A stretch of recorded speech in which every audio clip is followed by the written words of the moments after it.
You land in Paris expecting wealth, not loud wealth. Quiet European wealth. The kind shown in perfume ads and fashion windows, sidewalk cafes filled at noon. Old buildings that look expensive just by existing. France feels rich. It sounds rich. It carries itself like a country that has figured life out. But here is a simple fact that rarely makes headlines. France is one of the most indebted major economies in the world. In 2024, French public debt crossed 110% of national output. That is higher than Spain? Higher than the United Kingdom, not far from Italy. Yet France is not treated like a country in trouble. There is no emergency language. No rescue packages. No dramatic warnings. Life appears normal. Trains still run. Hospitals still function. The cafes are still full. That is what makes this story easy to miss. In the early 1980s, France was one of the strongest industrial economies in Europe. Its factories employed millions. Its middle class was expanding. Wages rose faster than prices. Today, that picture looks very different. The average French worker earns less in real terms than they did 20 years ago. Young professionals struggle to live independently. Entire regions have quietly fallen behind. This is not about poverty in the usual sense. People are not starving. Basic services still exist. This is about something more subtle. A slow erosion of prosperity. A feeling that effort no longer leads to progress. If you speak to middle-aged workers in Lyon or Lille, you hear the same sentence repeated. I earn more than my parents did, but I live worse. That contradiction sits at the center of modern France. Behind the polished image is an economy under strain, a system stretched by promises made decades ago. A country paying yesterday's bills with tomorrow's money. Most visitors never notice it. Many citizens try not to think about it. But the numbers do not lie forever, so here's the question that matters.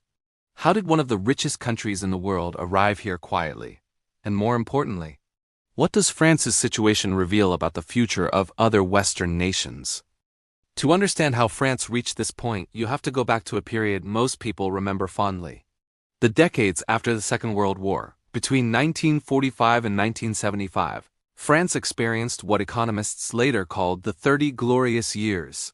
It was a time of rapid growth. Factories expanded. Wages rose steadily. Productivity increased almost every year. The state played a central role. Large national companies were created or strengthened.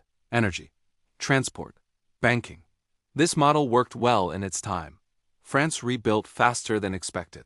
Living standards improved across social classes. A strong middle class emerged. One detail from this era is often overlooked. The social protections created then were designed for a very young country. In 1960, the average French citizen was just over 30 years old. There were many workers and relatively few retirees. The first real shift came quietly in the mid-1970s. Not with a crisis headline. Not with a dramatic collapse. In 1974, France ran its last balanced national budget. Since then, every single year has ended in deficit. At the time, this did not feel dangerous.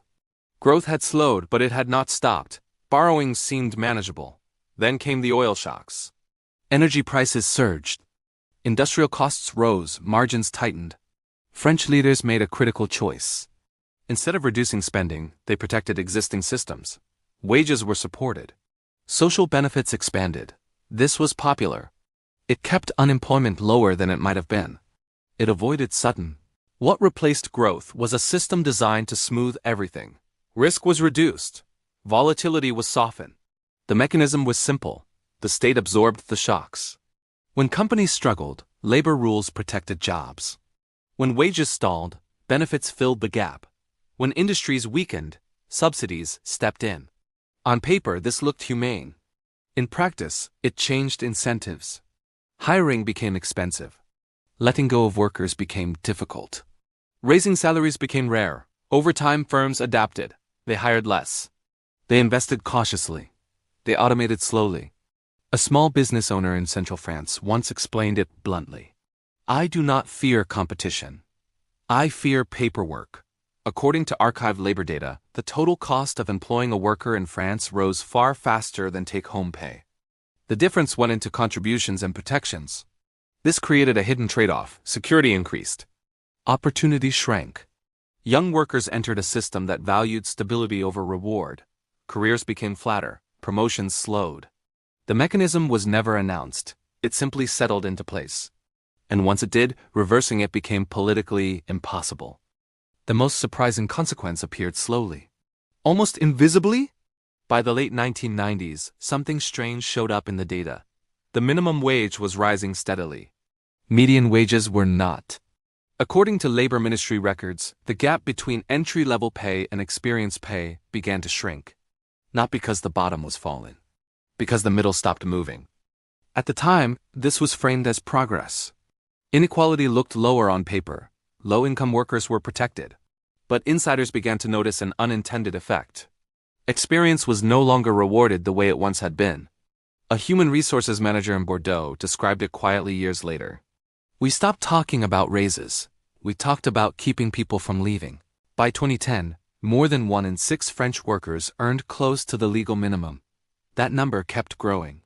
This created a new reality for millions. Graduates earned only slightly more than non-graduates. Supervisors earned only slightly more than those they managed. Effort still existed. Ambition still existed, but the payoff flattened. A young engineer in Toulouse reportedly summed it up simply. I work harder than my father. I live smaller.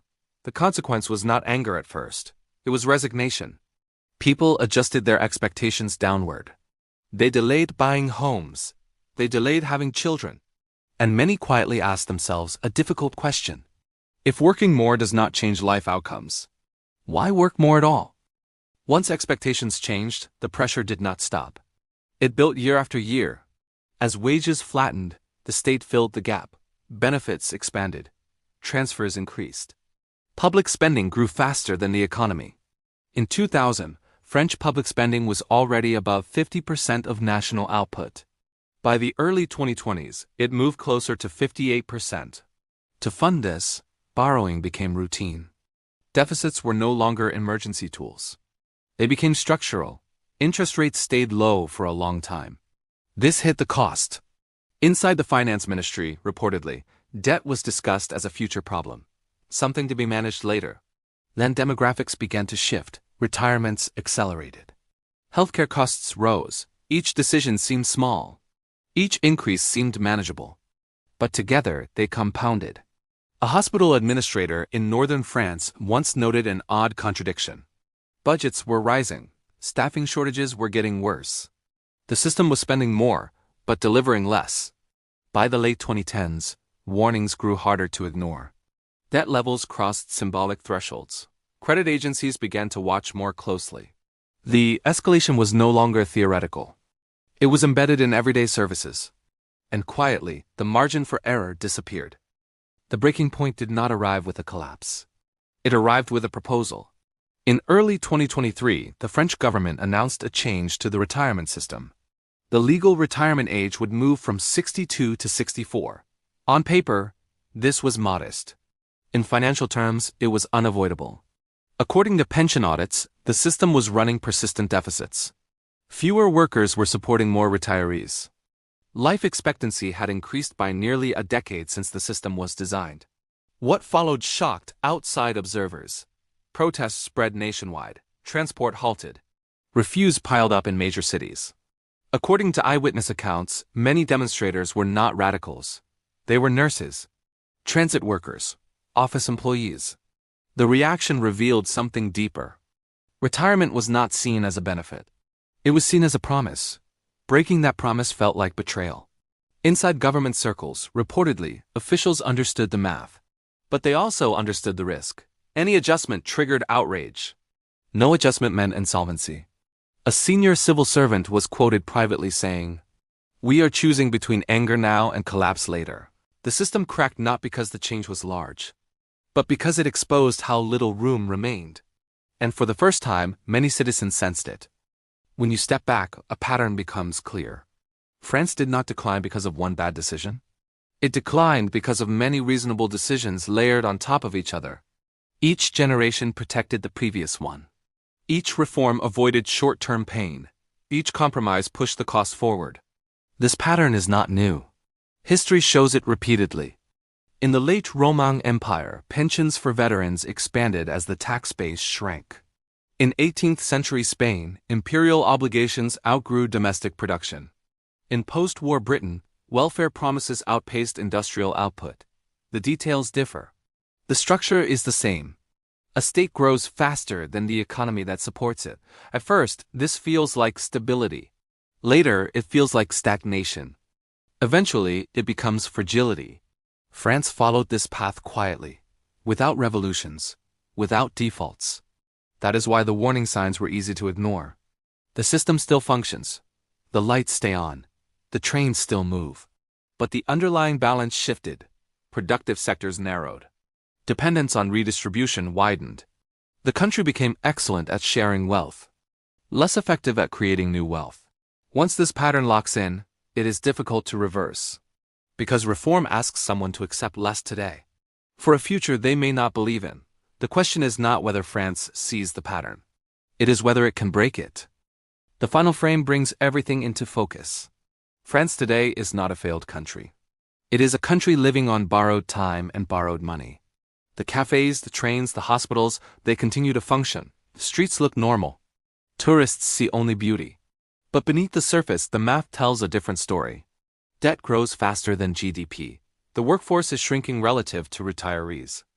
Wages remain flat while costs rise. The consequences are subtle: flattened ambition, delayed life decisions. Regions quietly shrinking, innovation flowing abroad. History offers echoes. Like Spain in the 17th century or late Rome, promises made without sustainable backing create tension. Eventually, those tensions must be addressed. France's situation is a reminder. Economic stability is not about appearances. It is about balance, about aligning promises with capacity. And the final question remains: if one of the world's wealthiest countries can face quiet decline, how prepared is your own country to handle its hidden imbalances? The final frame brings everything into focus. France today is not a failed country. It is a country living on borrowed time and borrowed money. The cafés, the trains, the hospitals, they continue to function. The streets look normal. Tourists see only beauty. But beneath the surface, the math tells a different story. Debt grows faster than GDP. The workforce is shrinking relative to retirees. Wages remain flat while costs rise. The consequences are subtle: flattened ambition, delayed life decisions. Regions quietly shrinking, innovation flowing abroad. History offers echoes.